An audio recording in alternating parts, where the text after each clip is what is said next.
Kantara a legend chapter 1 കണ്ടിറങ്ങിയിരിക്കുകയാണ്. Personally പറയാലോ, ഇത് എൻ്റെ പേഴ്സണൽ എന്താ പറയുക പോയിന്റ് ഓഫ് വ്യൂ ആണ്. എനിക്ക് ഈ പടത്തിനേക്കാൾ ഇഷ്ടപ്പെട്ടത് ആദ്യത്തെ കാന്താരയാണ്. വൈ? ബിക്കോസ് സ്റ്റോറി ലൈൻ, ഇതിന്റെ സ്റ്റോറി ടെല്ലിങ്ങും ഇതിന്റെ സ്റ്റോറി ലൈനും ഒക്കെ ഉണ്ടല്ലോ വളരെ ശോകമാണ്. ഭക്തിയുടെ ഓവർഡോസ് ആണ് ഇതിനകത്ത് അടിച്ചിട്ടുള്ളത്. ഭയങ്കര കൺഫ്യൂസിംഗ് ആണ്, ഒന്നും മനസ്സിലാവില്ല. പിന്നെ കാന്താര 1 വെച്ച് ഇവര് പറയാൻ നോക്കിയ ആ സ്റ്റോറി ലൈൻ ഉണ്ടല്ലോ, അതായത് കാന്താര സിനിമയിലെ ആ ഒരു ഭയങ്കര നമുക്ക് മിത്തിക്കലായിട്ട് തോന്നി, അല്ലെങ്കിൽ ഭയങ്കര നമുക്ക് ക്യൂരിയോസിറ്റി തോന്നിയൊരു കാര്യമാണ് എങ്ങനെയാണ് ആ ഋഷഭ് ഷെട്ടിയുടെ അച്ഛൻ ക്യാരക്ടർ വാനിഷ് ആവുന്നത്. അച്ഛൻ ഋഷഭ് ഷെട്ടി എങ്ങനെ വാനിഷ് ആയി എന്നുള്ള ഒരു സർക്കിള്, അതിനെക്കുറിച്ചുള്ള ഭയങ്കര ഒരു ക്യൂരിയോസിറ്റി നമുക്കുണ്ട്. പടം തുടങ്ങുന്നത് ആ ക്യൂരിയോസിറ്റി നിന്നാണ്.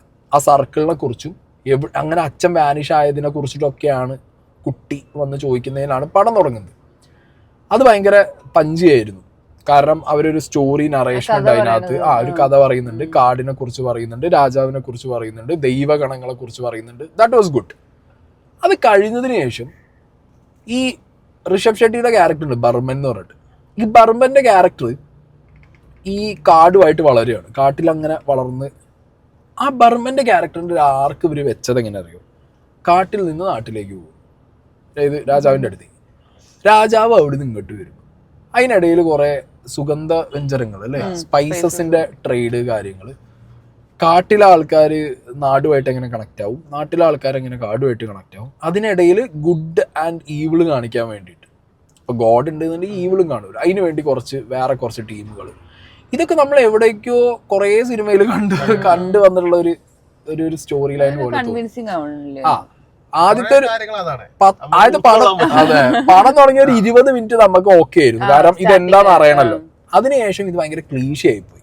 ഈ നാട് കാട് ഇവിടുന്ന് അങ്ങോട്ട് അവിടുന്ന് ഇങ്ങോട്ട് ആ ഒരു പഞ്ചിയായില്ല. കോമഡി എന്നൊക്കെ പറഞ്ഞു കഴിഞ്ഞാൽ കാന്താരയിൽ ഏറ്റവും രസം അതിലെ സംഗതി കുറച്ച് ബോഡി ഷേമിങ്ങും സംഗതികളൊക്കെ ആണെങ്കിലും കാന്താര 1 സാധനങ്ങള് വർക്കായിരുന്നു, കോമഡികൾ വർക്കായിരുന്നു. ഇതിനകത്ത് നമ്മൾ കാന്താരയിൽ കണ്ട അതേ ക്യാരക്ടേഴ്സ് ഇതിനകത്ത് വരുന്നുണ്ട്. പക്ഷെ ഇവര് ഈ പാസ്റ്റിലായതുകൊണ്ട് തന്നെ വേറെ പേരിലും രൂപത്തിൽ ഇതൊക്കെയാണ്. ബട്ട് സ്റ്റിൽ അതൊന്നും വർക്കായില്ല, ഒട്ടും വർക്കായില്ല. ഭയങ്കര ഒരു ക്ലീശ സാധനം, അതൊന്നും കാര്യമില്ല. അങ്ങനെ ഫസ്റ്റ് ഹാഫ് ഒരു കുലശേഖരൻ എന്ന് പറഞ്ഞ രാജാവ്, ദാറ്റ് വാസ് ഗുഡ്. ആ രാജാവിന്റെ ക്യാരക്ടർ കൊള്ളായിരുന്നു. അയാളുടെ ഒരു മാനറിസവും അയാൾ ചെയ്യേണ്ട അയാളുടെ ആ ഒരു ക്യാരക്ടർ അനുസരിച്ചിട്ട് തന്നെ അങ്ങേരെ അത് ചെയ്തു വെച്ചിട്ടുണ്ട്. That was fine. ഈ കുലശേഖരനും പിന്നെ ഈ ബാക്കി കുറച്ച് ഈ കോമഡി അടിച്ച് കിടക്കുന്ന വെറുപ്പിക്കുന്ന കുറച്ച് ആളുകളും ബർമനും ടീമും കാട്ടിൽ നിന്ന് നാട്ടിലേക്ക് വരുന്നു. ഇത്രയേ ഉള്ളൂ ഇതിന്റെ first Hafil. Towards end of first half ആണ് പടം പൊങ്ങി തുടങ്ങിയത്. അവിടെയാണ് പുലി വരുന്നത്, അവിടെയാണ് ഒരു ഫൈറ്റ് നടക്കുന്നത്. അവിടുന്ന് going to the second half. അപ്പോഴൊക്കെ നമ്മൾ ക്യൂരിയോസിറ്റിയിൽ ഇങ്ങനെ നിൽക്കുന്നത് അപ്പോഴൊക്കെ നമ്മൾ കാത്തിരിക്കുന്നത് എന്താ? വാവ്, ആ സാധനത്തിനാണ് നമ്മൾ കാത്തിക്കുന്നത്. ആ സാധനത്തിനും വരാഹരൂപത്തിനും ഒക്കെയാണ് നമ്മൾ കാത്തിക്കുന്നത്. ഓരോ BGM ഇങ്ങനെ തരും എന്നൊക്കെ വിചാരിച്ചിരിക്കും. ഫസ്റ്റ് ഹാഫ് അങ്ങനെ പ്ലെയിൻ ആയിട്ട് പോയി. സെക്കൻഡ് ഹാഫ് തുടങ്ങിയപ്പോഴത്തേക്ക് ഈ സാധനം ഓവറായി പോയി. അതായത് നമ്മൾ എക്സ്പെക്ട് ചെയ്ത് ഓൾറെഡി ഇരിക്കുകയാണ് ഇത് വരും എന്നുള്ളത്. സെക്കൻഡ് ഹാഫിക്കാണ് പോയപ്പോഴത്തേക്ക് എന്താ അറിയോ, ശരിക്കും ഈ ദൈവിക എലമെന്റ്സ് ഒക്കെ ഇങ്ങോട്ട് വരാൻ തുടങ്ങിയാൽ നിങ്ങൾ തിയേറ്ററിൽ പോയാൽ എങ്ങനെയാ വരുന്നത്, ഏത് രീതിയിലാണത് അവർ കൊണ്ടുവരുന്നത് നിങ്ങൾക്ക് മനസ്സിലാവും. അതായത് പെട്ടെന്ന് അതുവരെ മൊണ്ണയായിട്ടിരുന്ന രാജാവ് അങ്ങോട്ട് ചാടി കയറിയാണ് പോകും ഒരു സ്ഥലത്തേക്ക്. പിന്നെ അവിടുന്ന് ഈ ദൈവിക എലമെന്റ്സ് വരാൻ തുടങ്ങും പറഞ്ഞു കഴിഞ്ഞാൽ കാന്താരയിൽ ആ ലാസ്റ്റ് ക്ലൈമാക്സിൽ ഒരു 10-20 മിനിറ്റ് നമ്മളെ വാവ് ഒടിപ്പിച്ച സാധനം ഉണ്ടല്ലോ, ഇതിനകത്ത് ഭാര്യ കതറിയിക്കുക. ഗുളികൻ വരുന്നു, ഗുളികന്റെ പല വേർഷൻസ് വരുന്നു, അങ്ങനെ പോകുന്നു ഈ സാധനം. ഇത് നിക്കുന്നില്ല, അങ്ങനെ പോയിക്കൊണ്ടിരിക്കുക. അതും ഋഷഭ് ഷെട്ടി നന്നായി ചെയ്തിട്ടുണ്ട്, ഇല്ലാന്ന് പറയില്ല. പക്ഷെ എന്റെ പേഴ്സണൽ ഫേവറേറ്റ് കാന്താര ഫസ്റ്റത്തെയാണ്. അതൊരു എനർജി ആയിരുന്നു, മാത്രല്ല അതൊരു വേറെ എനർജിയുള്ള പെർഫോമൻസാ. ഉൾക്കൊള്ളാൻ കഴിയുന്നു മാത്രല്ല, അത് വേറെ എനർജി ലെവൽ വേറെ ആയിരുന്നു. ഇതിനകത്തേക്ക് വരുമ്പോ എന്താ അറിയോ, ഇതിനകത്ത് കുറെ ടെക്നിക്കലി അടിപൊളി പൈസ ചെലവാക്കിയ പരിപാടി ചെയ്തുകൊണ്ട് ആ റോ ഫീലിംഗ് നിന്ന് മാറിയിട്ട് ഭയങ്കര സൂപ്പർ നാച്ചുറൽ സാധനം, ദൈവികത ഭയങ്കര ഓവർഡോസ് ദൈവികതയായി പോയി.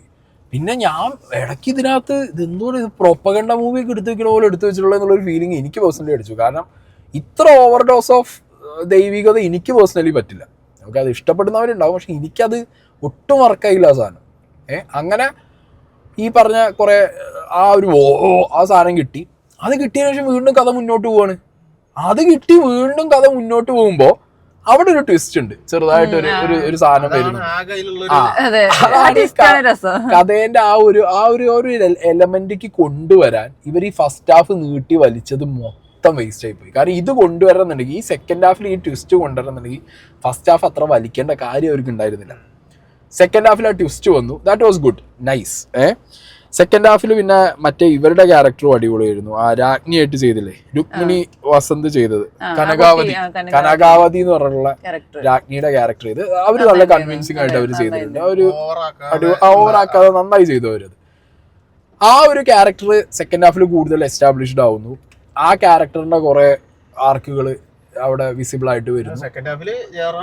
അടിപൊളിയാണ്, ജയറാമും അടിപൊളിയാണ്. പക്ഷെ അവിടെയും എന്താ പറ്റിയറിയോ, ഈ ദൈവം ചെകുത്താൻ എന്നുള്ള ഒരു എലമെന്റ് ഉണ്ട്, ഗുഡ് ആൻഡ് ബാഡ്, ഡാർക്ക്നെസ്സും വെളിച്ചവും. ഈ എലമെന്റ് കൊണ്ടുവരാൻ വേറൊരു സ്റ്റോറി ലൈൻ അവിടെ ആദ്യം ഓപ്പൺ ആക്കി വെച്ച സ്റ്റോറി ലൈനാണ്. അത് ഇതിലേക്ക് എന്ത് ചെയ്തു, കണക്ട് ചെയ്ത് വിട്ടപ്പോൾ ആദ്യം ഒരു എസ്റ്റാബ്ലിഷ് ചെയ്യാൻ മറന്നുപോയി. ഒരു ടീമിനെ കൊണ്ടുവന്നിട്ട് അവരെ കൂടുതൽ ഒന്നും പറയാതെ വിട്ടുപോയി. സെക്കൻഡ് ഹാഫ് വന്നപ്പോൾ അവർ ഭയങ്കര ഡോമിനേറ്റിംഗ് പോയി. അതിങ്ങോട്ട് കണക്ട് ചെയ്ത് അതങ്ങോട്ട് കൂടുതൽ പറഞ്ഞിട്ട് പിന്നെ എന്തായാലും പിന്നെ സ്ഥിരം നമ്മൾ കണ്ടുവരുന്ന ഈ സാധനം ഉണ്ടല്ലോ, ഈ പഴയ നമ്മളെ സീരിയലൊക്കെ ഇല്ലടാ, മറ്റേ മന്ത്രവാദം, ഓം നമ ശിവായ, അങ്ങനത്തെ കുറെ സീരിയലിലുള്ള പോലെ ഇതുണ്ടായല്ലോ. ഒരു സിനിമ ഒരു സീരിയൽ ഉണ്ടായിരുന്നടാ, കാല എന്നൊക്കെ പറഞ്ഞിട്ടുള്ള ഒരു സാധനമൊക്കെ ഒരു സീരിയലൊക്കെ ഉണ്ടായിരുന്നു, അതുപോലൊരു ഐറ്റം. അങ്ങനെ സെക്കൻഡ് ഹാഫിൽ പിന്നെയും ഋഷഭ് ഷെട്ടിക്ക് പെർഫോം ചെയ്യാൻ വേണ്ടിയിട്ട് വീണ്ടും ഒരു സംഗതി വരുന്നു. അവിടെയും ഋഷഭ് ഷെട്ടിയുടെ ഒരു പെർഫോമൻസ് വരുന്നു. എല്ലാം ടെക്നിക്കലി കിണ്ണം, ഒരു രക്ഷയില്ല. ഫ്രെയിം ബൈ ഫ്രെയിം വേറെ ലെവൽ. അവരെ BGM ഒക്കെ അങ്ങനെ ഓരോ സാധനവും അടിപൊളി. ഇടയിൽ ക്ലൈമാക്സിലേക്ക് വരുന്ന സമയത്ത് ഇതൊക്കെ തച്ച് തകർക്കാൻ വേണ്ടിയിട്ട് അതിശയന്റെ കുട്ടി പോലത്തെ ഒരു ഐറ്റം അതെന്തിനാ വെച്ചത് എനിക്ക് ഇപ്പോഴും അറിയാം. അവിടെയാണ് ഈ സിനിമയുടെ ദൈവികത അല്ലെങ്കിൽ ഇതിനകത്തുള്ള ഓവർ ഡോസ് ഓഫ്, അതെ എക്സാക്ട്ലി, അവിടെയാണ് ഇവര് ഭക്തി വിറ്റത് ശരിക്കും. അതിന്റെ മോനെ ഒരു കാര്യമില്ല. പാമ്പ് വരുന്നു, തൃശൂലം വരുന്നു, 2 കൊമ്പും വെച്ച് നന്ദീനെ കൊണ്ടുവന്നേന്നാ തോന്നണേ. അങ്ങനെ എന്തിനാണ് ആർക്കും അറിയില്ല. ആകെ അതായത് നീ നിന്നെ കണ്ടുപിടിക്കുന്ന പറഞ്ഞിട്ടാണ് ഈ എലമെന്റ് തുടങ്ങുന്നത്. ഇതില് ഒരു മായാണ്ടി എന്ന് പറഞ്ഞൊരു ക്യാരക്ടർ, അത് ഋഷഭ് ഷെട്ടി എന്നെ ചെയ്തതാണോ എന്ന് എനിക്കൊരു ഡൗട്ട് ഉണ്ട്. ഗ്രാഫിക്സ് വെച്ചിട്ടാണ്, മുഖം ഋഷഭ് ഷെട്ടിയുടെ പോലെ എനിക്ക് തോന്നി. ഐ ഡോണ്ട് നോ ആണോ എന്ന് എനിക്ക് സംശയം. വയസ്സായ അത് ഗ്രാഫിക്സ് ആണ്, അത് മുഖം പക്ഷെ ഋഷഭ് ഷെട്ടിയെ പോലെ തോന്നി. ആ ഒരു ക്യാരക്ടറിന് ഇവർ ഈ പറഞ്ഞ മാതിരി ഒരു ഡെഫിനിഷൻ ഒന്നും കൊടുത്തില്ല. ഞാൻ നോക്കുമ്പോ ആ ഒരു ക്യാരക്ടറിന് ഒരു കംപ്ലീറ്റ് ഡെഫിനിഷൻ ഇല്ല, ഇൻകംപ്ലീറ്റ് ആയിട്ട് തോന്നി. അത് മേ ബി ഇവർ ഇനി ചാപ്റ്റർ 2 കൊണ്ടുവരുന്നുണ്ട്, അതിൽ ചിലപ്പോൾ ഇതിനെന്തായാലും വേണ്ടി വരും. കാരണം നമ്മൾ കണ്ട ഫസ്റ്റ് കാന്താരി ഈ ചാപ്റ്റർ 1-ന്റെ ഇടയിൽ ഒരു പീസ് വേണം, എന്നാലേ ഇത് കംപ്ലീറ്റ് കണക്ട് ആവുള്ളൂ. കാരണം ഈ പടം തുടങ്ങുമ്പോൾ കാണിച്ച സർക്കിളിന്റെ ആ ഒരു എന്താ പറയാ മിസ്റ്റീരിയസ് എലമെന്റ് ഉണ്ടല്ലോ, ആ മിസ്റ്റീരിയസ് എലമെന്റ് സ്റ്റിൽ മിസ്റ്ററി ആയിട്ട് തന്നെ കിടക്കുകയാണ് പടം കഴിയുമ്പോഴും. അതിനൊരു ഡെഫിനേഷൻ കിട്ടിയിട്ടില്ല. ആ മിസ്റ്ററി അവിടെ തന്നെ അങ്ങനെ കിടന്നു. ടുവേർഡ്സ് എൻഡിലേക്ക് പോകുമ്പോൾ പക്ഷെ പടത്തിന് ഞാൻ പറഞ്ഞല്ലോ പെർഫോമൻസുകൾ ഇപ്പൊ ഋഷഭ് ഷെട്ടി ഈസി ആയിട്ട് ചെയ്തു. പക്ഷെ ആ പെർഫോമൻസ് മറ്റേന്റെ അത്ര വന്നില്ല എന്ന് ഞാൻ പറയുന്നു. മറ്റേന്റെ അത്ര കൺവിൻസിങ് ആയില്ല എനിക്ക്. ഓക്കെ, കണ്ട നിങ്ങളെ അഭിപ്രായം കണ്ടിട്ട് പറയണം. ഭയങ്കര ടെക്നിക്കലി വാവാണ് പടം. പൈസ മുടക്കിയതിപ്പോൾ നമ്മൾ കുറേ പടങ്ങൾ തൂറ്റാപ്പി അടിച്ച് പോയത് കണ്ടു. 300-400 കോടി മുടക്കിയിട്ട് ടെക്നിക്കലി ബ്ലണ്ടറായ കുറേ പടങ്ങൾ നമ്മൾ കണ്ടിട്ടുണ്ട്. പക്ഷെ ഇതങ്ങനെയല്ല. ഇത് ഒരു ആദിപുരുഷോ കണ്ണപ്പയൊന്നും അല്ലത്.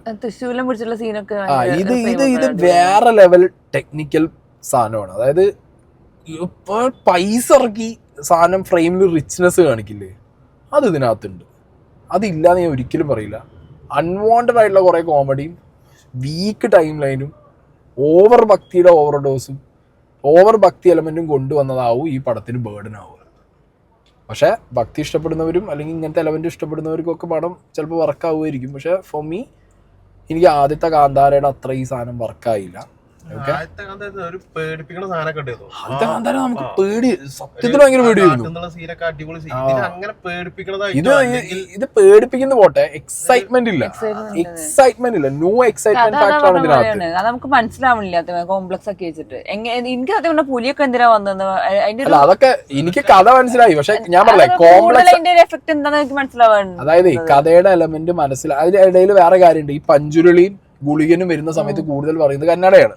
ആ കന്നഡ കൺവേ ആവാൻ പാടാ. പിന്നെ അതിനകത്ത് ഇങ്ങനെ മൈന്യൂട്ട് ആയിട്ടാണ് ഇവര് അടിയിൽ മലയാളം എഴുതി കാണിച്ചിട്ടുള്ള സബ് ടൈറ്റിൽ. അതും ഇങ്ങനെ വന്നു പോണ സബ് ടൈറ്റിലാ. കന്നഡ അറിയുന്നവർക്ക് വരെ ഇത് ലേശം സീനാ. കാരണം അതൊരു മറ്റേ നമ്മളെപ്പോഴും പറഞ്ഞു കേൾക്കുന്ന കന്നഡയല്ല, കുറച്ചും കൂടി പ്രാകൃതമായ കന്നഡയുടെ ഒരു വേർഷനാണ്. ഇത് ഒതന്റിക് കന്നഡ സാധനമാണ്. വരാഹം അല്ല ഇതില് വന്നപ്പോ പുലിദൈവോ അങ്ങനത്തെ പറയണ്ടല്ലോ. അത് മാറുണ്ട്. എടാ അതാ പറഞ്ഞത്, ഇത് ഭയങ്കര കോംപ്ലക്സ് ആയി. അതാണ് പുലി തന്നെ. അതായത് പഞ്ചുരുളി ഗുളികൻ ഇതൊക്കെയാണ് ആദ്യത്തെ ദൈവിക എലമെന്റ്. ഇതിലേക്ക് വരുമ്പോ ഗുളികന്റെ കുറെ വേർഷൻ, പഞ്ചുരുളി എവിടെയെന്നുള്ളത് അറിയില്ല. അതിനിടയിൽ ഇപ്പൊ ഈ പറഞ്ഞ ശിവ എലമെന്റ് വരുന്നു, വരാഹത്തിന്റെ എലമെന്റ് വരുന്നു, പുലിയുടെ എലമെന്റ് വരുന്നു. ഭയങ്കര കോംപ്ലക്സ് ആണ്. ഭയങ്കര കോംപ്ലക്സ് എന്ന് പറഞ്ഞു കഴിഞ്ഞാൽ ഭയങ്കര കൺഫ്യൂസിങ് ആയിപ്പോയി. So that's it guys. ഞാൻ പറഞ്ഞല്ലോ, എനിക്ക് ടെക്നിക്കലി ഒരു വോവ് ഓടിച്ച പടമാണ്. One time for the technical aspect നിർബന്ധമായിട്ട് നിങ്ങൾ കാണണം. കാരണം അത്രയും ബ്രില്യന്റ് ആയിട്ടാണ് ഓരോ ഫ്രെയിമും. അതിലൊരു ഫൈറ്റ് സീനില് ഋഷഭ് ഷെട്ടി ഇങ്ങനെ കോലോണ്ട് ഇങ്ങനെ കമ്പ്യൂട്ടർ കുത്തിയിട്ട് മറ്റേ ആൾക്കാർ ഞാൻ സ്പാർട്ടാന്നൊക്കെ പറയില്ലേ, 300 മറ്റേ 3000 PC ഒക്കെ കാണാം. അതൊക്കെ കാണുന്ന പോലെ ആ ഫ്രെയിമൊക്കെ ഭയങ്കര സംഭവമാണ്. പക്ഷെ ആ ഫ്രെയിമിന്റെ ബാക്കിലുള്ള കഥ എന്ന് പറഞ്ഞു കഴിഞ്ഞാൽ ഒരുമാതിരി കൊട്ടാരം സെറ്റപ്പ് ഒക്കെ എനിക്ക് ഭയങ്കര ഇഷ്ടപ്പെട്ടു. എല്ലാം അടിപൊളി. ടെക്നിക്കലി സൗണ്ട് ആണ് പടം, പക്ഷെ coming to the story part ഇതൊരുമാതിരി എനിക്ക് തോന്നുന്നത് കറക്റ്റ് മനസ്സിലായി. ഞാനും കുറെ ശ്രദ്ധിച്ചു. എനിക്ക് കഥ മനസ്സിലായി, പക്ഷെ എന്താ അറിയോ, ഇത് കണക്ട് കഴിഞ്ഞാൽ അടുത്ത പാർട്ട് വെച്ചേ പറ്റൂ എന്നുള്ള അവസ്ഥയാണ്. അതാ സംഗതി. അടുത്ത പാർട്ട് വന്നേ പറ്റൂ. അവരത് വെച്ചിട്ടുണ്ട് കേട്ടോ. ടുവേർഡ്സ് എനിക്ക് അത് പറയുന്നുണ്ട്. എന്തായാലും ചാപ്റ്റർ 2 വരും ഇതിനകത്ത്. അത് വന്നിട്ടേ കാര്യമുള്ളൂ. ഓക്കെ. അപ്പൊ 1ഉം ഇതും തമ്മിൽ എന്തെങ്കിലും കണക്ഷൻ ഉണ്ടോ എന്ന് വെച്ച് കഴിഞ്ഞാൽ നിങ്ങൾക്ക് ഇത് വേറെ ഒരു യൂണിവേഴ്സ് ആയിട്ട് തോന്നും. വേറെ ഒരു കാന്താരയെ തന്നെ വേറൊരു യൂണിവേഴ്സ് തുറന്നു വെച്ച പോലെയാണ് നിങ്ങൾക്ക് ഇത് തോന്നുന്നത്. എനിക്ക് ഏറ്റവും ഇഷ്ടപ്പെട്ട ട്വിസ്റ്റിൽ പറഞ്ഞ ഒരു ഡയലോഗാണ്. അത് എനിക്ക് ഭയങ്കര ഇഷ്ടം. അത് പറയണ്ട അവിടെ. ഓക്കെ, ട്വിസ്റ്റ് ആയിട്ട് തന്നെ ഇരുന്നോട്ടെ. വരാഹരൂപം എപ്പ കേട്ടാലോ അല്ലേ ആ പാട്ട്, അതൊരു രക്ഷയില്ലാത്തായിട്ട് അതിനിങ്ങനെ വെയിറ്റിംഗ് ആയിരുന്നു ആ സാധനത്തിന്. അത് അടിപൊളി സാധനമായി പോയി. അത് ഇതിലും കിടലാണ്, പഴയതിലും കിടലാണ്, വേറെ ലെവൽ ഐറ്റമാണ്. അപ്പൊ എന്താണെങ്കിലും this is Kantara for us. സ്നേഹ കാന്താര എനിക്ക് ഓക്കെയാണ്, പക്ഷെ ഫസ്റ്റിന് അത്ര ഇല്ല. ഞങ്ങൾക്ക് ആർക്കും ഫസ്റ്റിന്റെ അത്ര ഈ കാന്താര തോന്നി. ഒന്നാമത് എനിക്ക് കുറെ കാര്യങ്ങൾ മനസ്സിലാവില്ല. കാരണം എന്തൊക്കെയോ എവിടേക്ക് ഞാൻ പറഞ്ഞുതരാം.